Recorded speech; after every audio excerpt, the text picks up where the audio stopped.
Welcome back to Smoking and Toasting. Our show is all about craft beer, fine spirits, and hand-rolled cigars. And I want to talk to you about the cigar that I smoked to talk about on the show this week.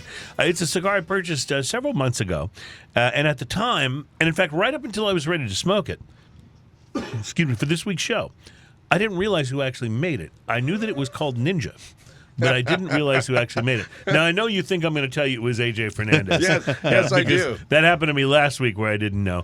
But no, it's not an AJ. It's actually, in fact, goes completely... I know who makes Ninja. Completely the other direction, right? So I didn't realize until I went on the internet to get some more information about the tobacco used in the blend, and that was when I found out the Ninja Torpedo I was about to smoke is actually a Gurkha. A Gurkha. Yeah. So...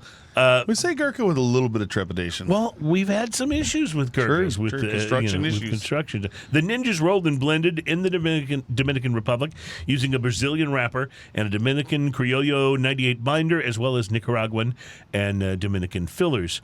In my internet sleuthing about this cigar, though, I discovered that Abe Flores of PDR Cigars had a hand in its creation. Oh, well, that's not a bad hand to have in there. So now I understood, where the complexity of flavors could possibly come from. The crazy thing about Gurkhas is that it seems like a good percentage of them are not that complex. But there are some blends that really do shine, and I'll just kind of give this away. The Ninja appears to be one of those. Nice. The revelation, of course, comes with a bit of trepidation. If you've been listening to the show for a while, you know that I've had some Gurkha cigars that haven't exactly... Smoked? How do I put this? Held together during smoking. You remember when Bugs Bunny would put a cigar in Elmer Fudd's mouth and then light it for him? Yep. Yeah, they've done that. In fact, I believe the word exploded was actually used in my description of how the cigar smoked in terms of its construction. So when it came to the Ninja, I didn't know if I was about to get karate chopped or if it was going to deliver an exquisite smoking experience. Yes, very good for that. So here's what happened. Pre-light notes on the Ninja were very grassy barnyard with a hint of leather. Cold draw gave me a very strong vegetal note. In fact, so strong that I wasn't sure how much I was going to like this cigar. It was time to toast it up, though, and see what I could find out.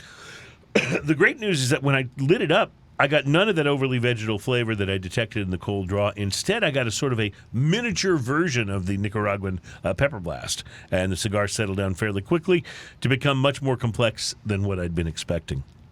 Coffee and earth showed up early, and the pepper note that started fairly gently grew as the first third progressed. One of the things I really liked was how complex the cigar got right away. Mm-hmm. Some cigars are fairly straightforward in the first third, and then they got to get complex. Yeah, not this one. Not so with the Gurkha Ninja. It was complex from almost the very beginning, and I really liked that. Sweetness and creamy coffee showed up in the second third, along with a hint of baking spice. My autocorrect said baking spine. And a chocolate note on the finish. Construction wasn't perfect, as I had to touch up an uneven burn a time or two, but it was nowhere near the exploding cigar that I was worried that Gurkha had blended for me. Yeah. Final third remained interesting. Dark chocolate and caramel notes joined the party, a hint of black cherry. I was continually surprised at how much I was enjoying it. The burn remained manageable. I was pretty impressed. The Ninja started out medium-bodied, got to what I'd call medium to full by the halfway point, and finished off as a big, full-bodied cigar. Really? Okay. Maybe I just went into it with lowered expectations, but the Gurkha Ninja Torpedo kind of blew me away. Now, here's the really crazy part. It's a $5 to $6 cigar. Really? Yep. And the even better news is that you might be able to find it even cheaper. The bad news, at least one online retailer that I looked at said the cigar was no longer available. I bought this one in the humidor at Specs, if I remember correctly.